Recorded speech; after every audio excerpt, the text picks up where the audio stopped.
jinn have a very unique power, which is truly bizarre, and physicists who are Muslims should really marvel at this. From the story of Sulaiman and Sheeba, and that is the power to transform matter into energy and back into matter again.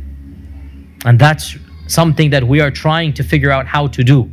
E equals mc squared. Energy and matter are related, we know this. And the jinn have the power to do this. How do we know this? The throne of Bilqis, or the queen of Sheba, the throne that from Yemen to Jerusalem. قال عفريت من الجن. Now, jinns, there are many levels, and ifrit are the most evil and the most powerful. Ifrit are what Western literature calls demons of the jinn. These are the worst of the worst. So the ifrit said, I can bring you the throne before you even stand up. Which makes total sense, physically speaking, from physics, I mean.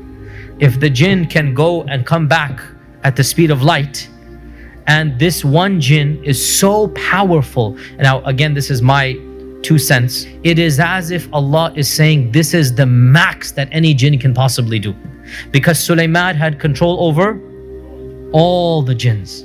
And one of them said, just one, which means the rest, they don't have that power, right? So we need to put things into perspective, that the jinns are not all of them so powerful. One only said that he can do this. That was the strongest and the best. So therefore we need to understand that what is the strength of the strongest jinn that maybe we have ever seen. He can pick up the throne of Sheeba. Okay, in these days a crane can do that. I'm just saying, right? It's not as if the jinn can pick a star up or the moon. It's a physical strength that we can understand. And what was supernatural for us was what? Is that to transport it. And it is well known that this throne is going to be inside the palace, that if he were to take the throne, it would not be flying in the air. People are not going to see it flying. Rather, it would disappear there and appear in front of Sulaiman, which means what? E equals mc squared here, right? Einstein was probably right in this regard. And this is what we believe, if we believe in the story, that it is possible somehow the jinn have the power to take matter, transform it to energy, take it all the way back, and then reproduce it, right? And by the way, this is something that is well known, mutawatir, from the stories and whatnot, that it is possible for a magician to just produce an item that was lost, literally, and he goes, here it is, right? So, what are some of the physical characteristics of the jinn? What are the jinn made of? What type of fire? Smokeless fire. So if they're a type of energy, how fast can they go? Quite literally, the speed of light. Quite literally, they travel at the speed of light, right? If they're energy, then do physical structures block them?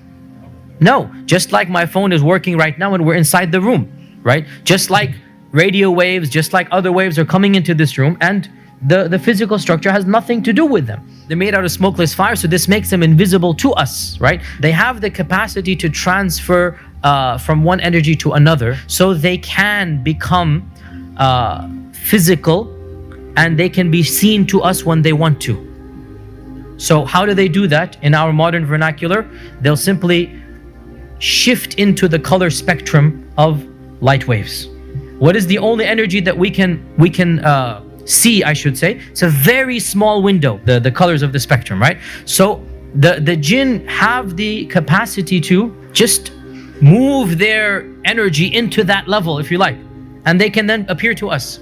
They have the capacity to project their voice so that we can hear the energy of the sound, but it's all energy. So they are invisible, and Allah says in the Quran, إِنَّهُ يَرَاكُمْ هُوَ وَقَبِيلُهُ مِنْ حَيْثُ لَا تَرَوْنَهُمْ. Iblis and his tribe can see you from places you cannot see them. So in this regard, they have the upper hand. They can see you and you cannot see them. They can make their presence known to you. You don't have any clue where they are or not.